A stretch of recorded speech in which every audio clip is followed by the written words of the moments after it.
You're being let go, effective immediately. That was it. No preamble. No performance review. Just 8 words that ended 15 years of loyalty in a windowless conference room that smelled faintly of burnt coffee and cheap betrayal. My name is Colin Mercer.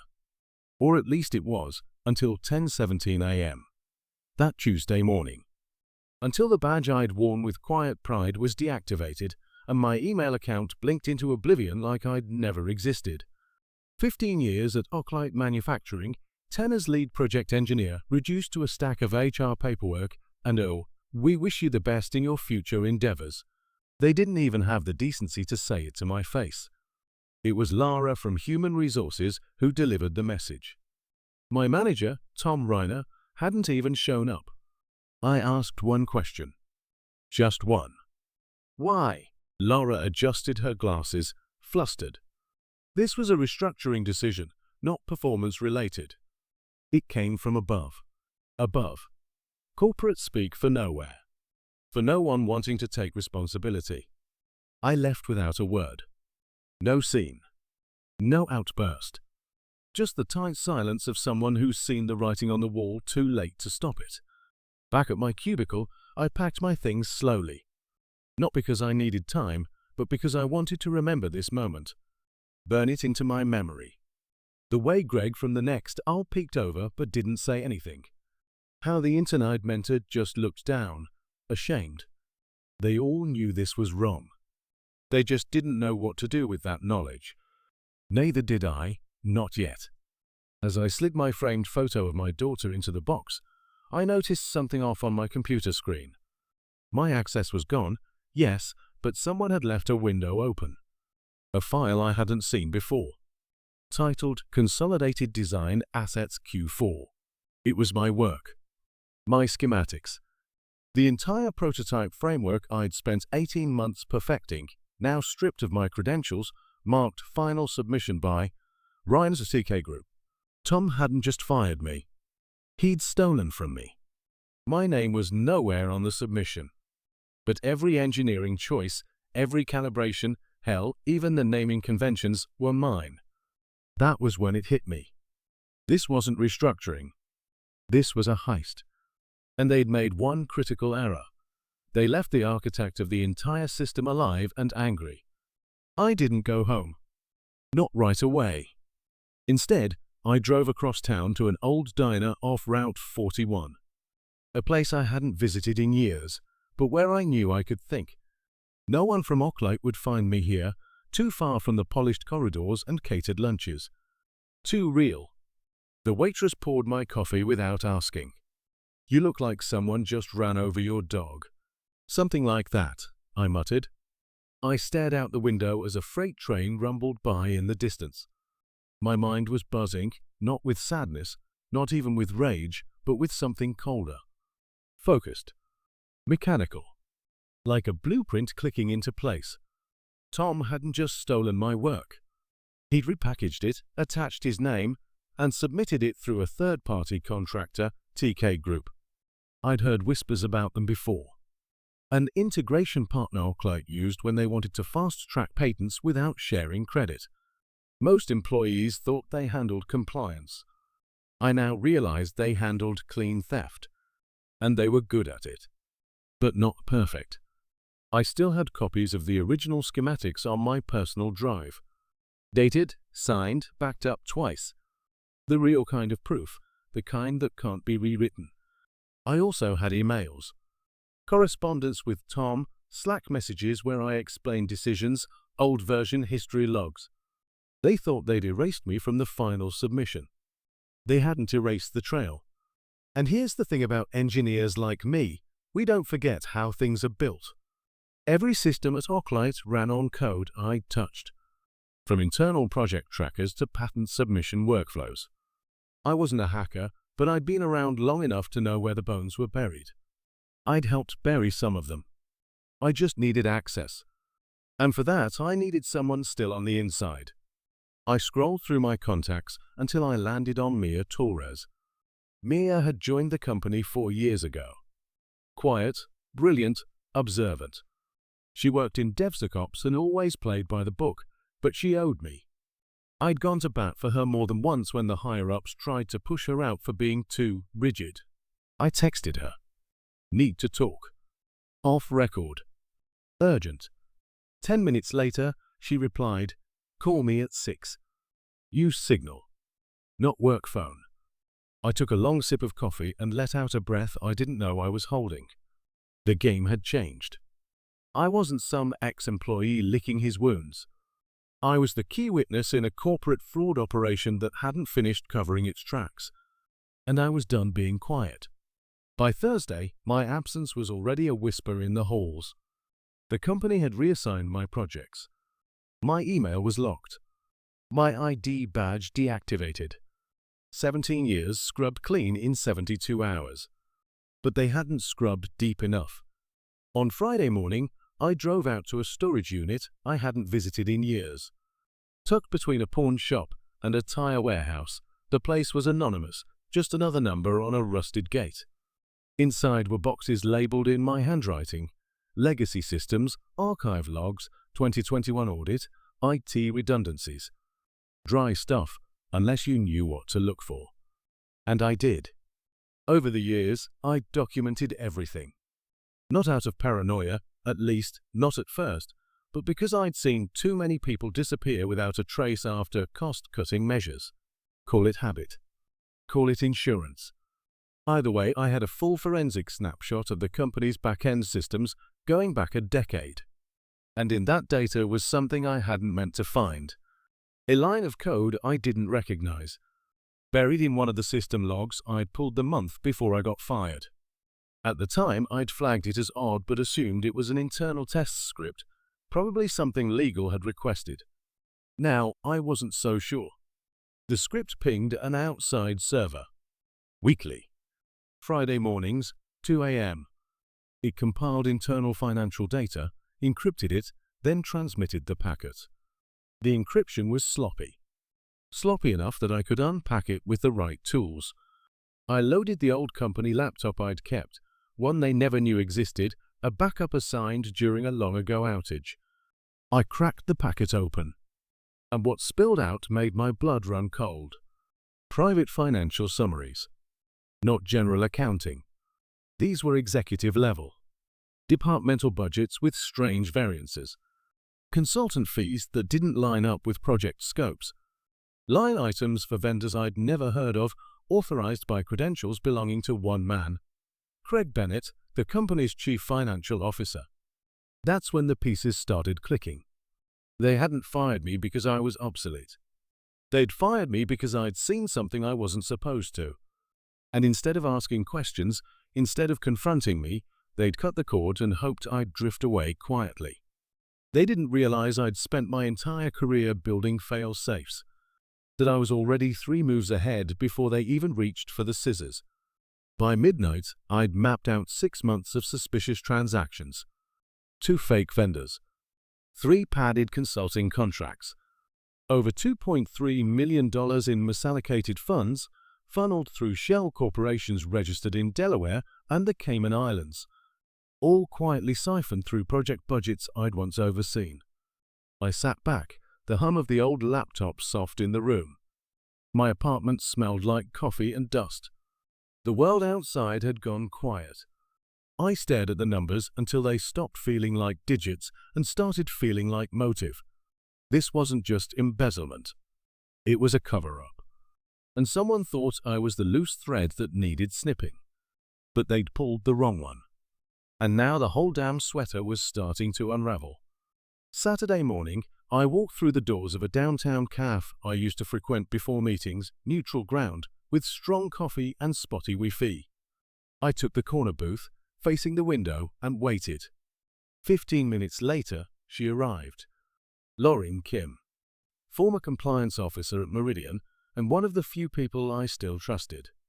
She looked like someone who had aged a decade since I last saw her, eyes tired, movements clipped, dressed in muted grey like she was trying not to be noticed.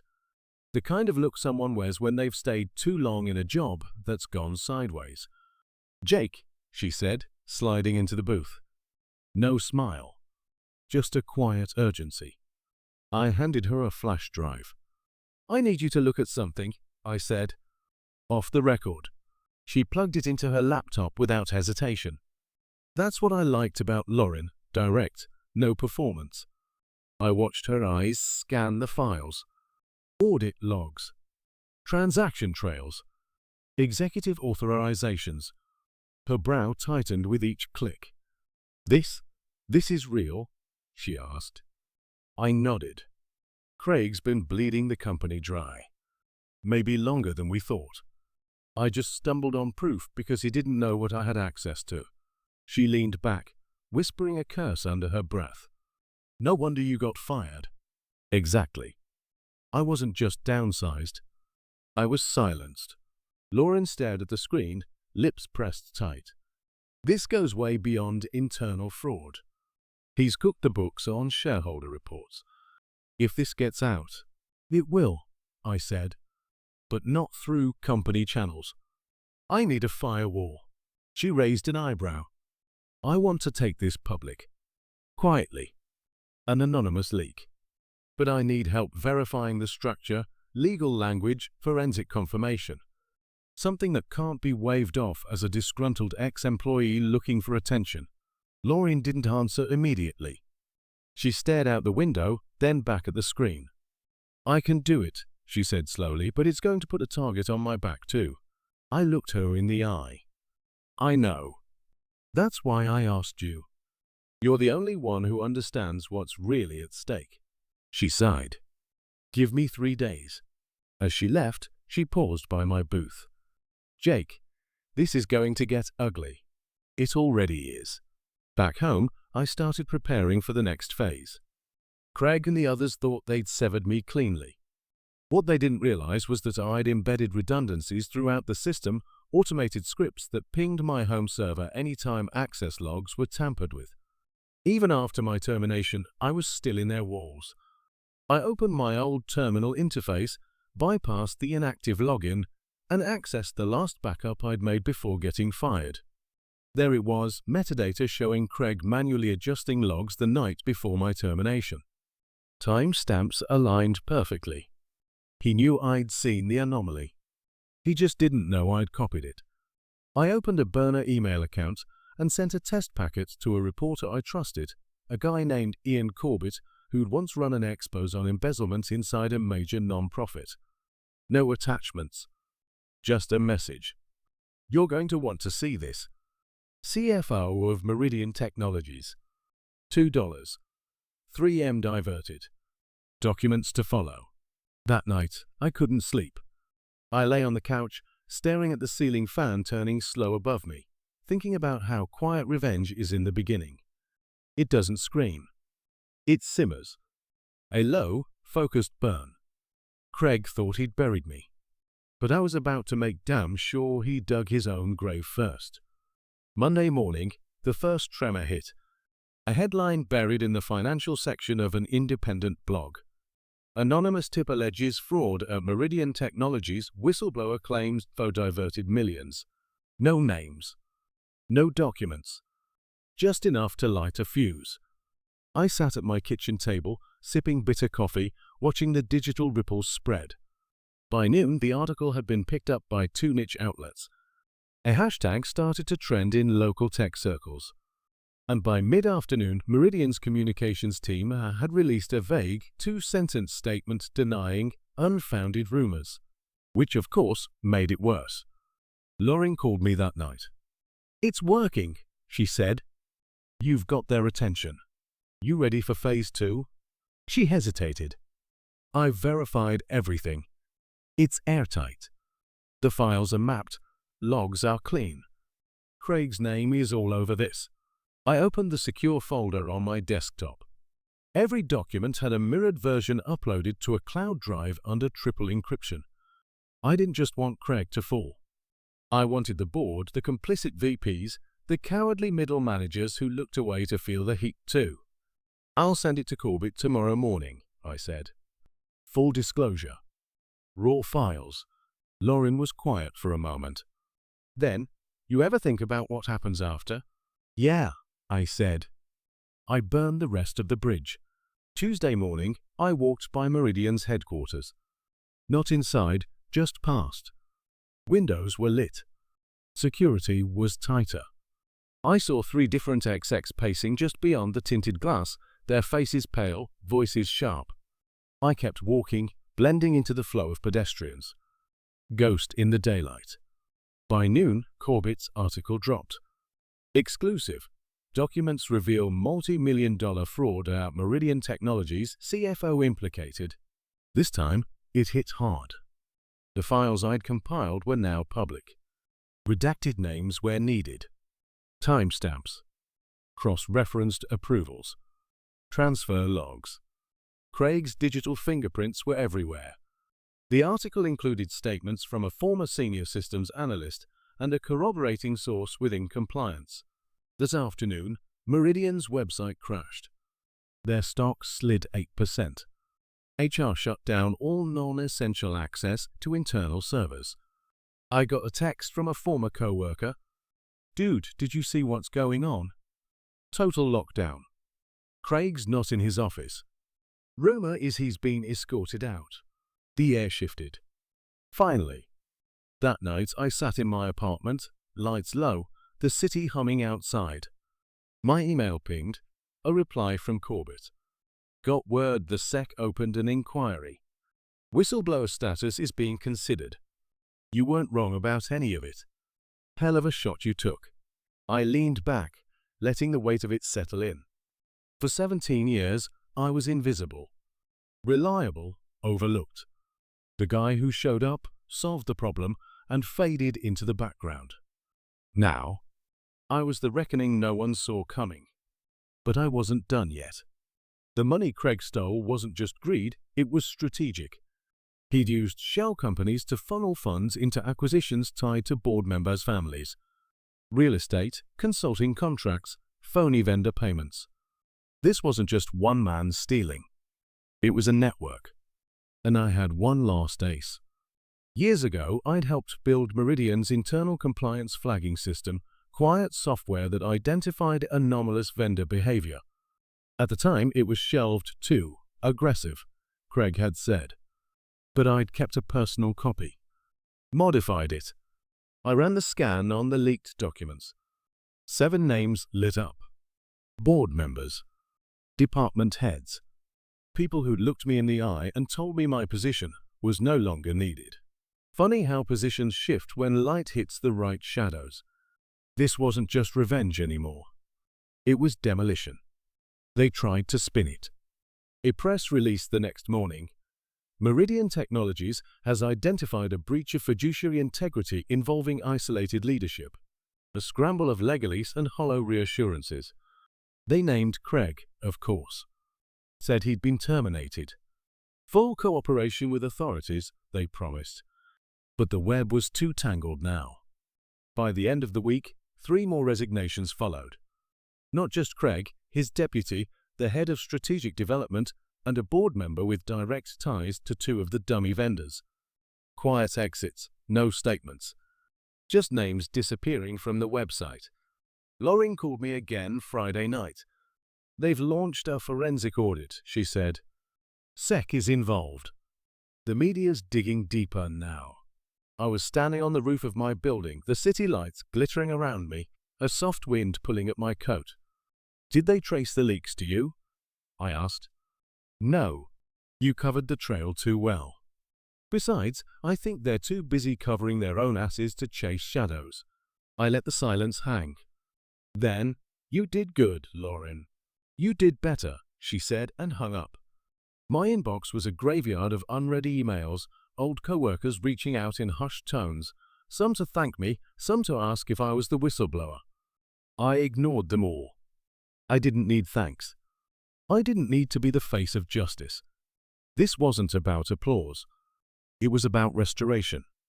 There's something sacred about truth when you've been denied it for so long. Watching the people who buried its panic beneath its weight, it doesn't erase what they did, but it evens the ground. I reopened my code archive that weekend. The old programs I'd written, the architecture I'd designed, still elegant in their logic, still mine. I'd spent so long convincing myself I was obsolete, that maybe they were right to toss me out. But they weren't. The truth is, I'd become too dangerous to ignore. Not because I was bitter, but because I was disciplined. Because I documented. Because I knew how to weaponize silence and turn it into something louder than rage. 2 weeks later, I got a letter. Not email. Not a phone call. A letter, official stationery, heavy paper. From the SEC. Whistleblower designation approved. My identity protected. Case pending. I could opt for testimony or remain anonymous. They'd keep me updated. There was even mention of potential compensation, depending on the outcome. But that wasn't what mattered most. It was the final paragraph that stayed with me. Your documentation was critical to initiating the inquiry. Your efforts helped expose sustained corporate fraud that may have otherwise gone unchallenged. Thank you. For 17 years, no one said thank you. Not once. Not after midnight fixes, not after saving terabytes of lost client data, not after holidays spent hunched over server logs while everyone else toasted champagne. But now I was thanked. Not by a company. By the system they thought they controlled. I moved out of the city a month later. Not far, just enough to breathe. A smaller apartment, quieter, closer to the coast. I started building something new, consulting, freelance architecture design, the kind of work where my name stayed mine and no one else got to claim what I made. Sometimes I get emails from old clients asking if I'll ever go back. I won't, because I learned something in the rubble. When people erase you, the worst thing you can do is beg to be seen again. The better move? Let them pretend you're gone. Then make your return loud, deliberate, and undeniable. They fired me to make space for their empire of shortcuts and shadows. But they forgot what happens when you cut the wrong wire in a system built by someone who still remembers every line of code. You don't just lose the light. You bring down the whole damn grid.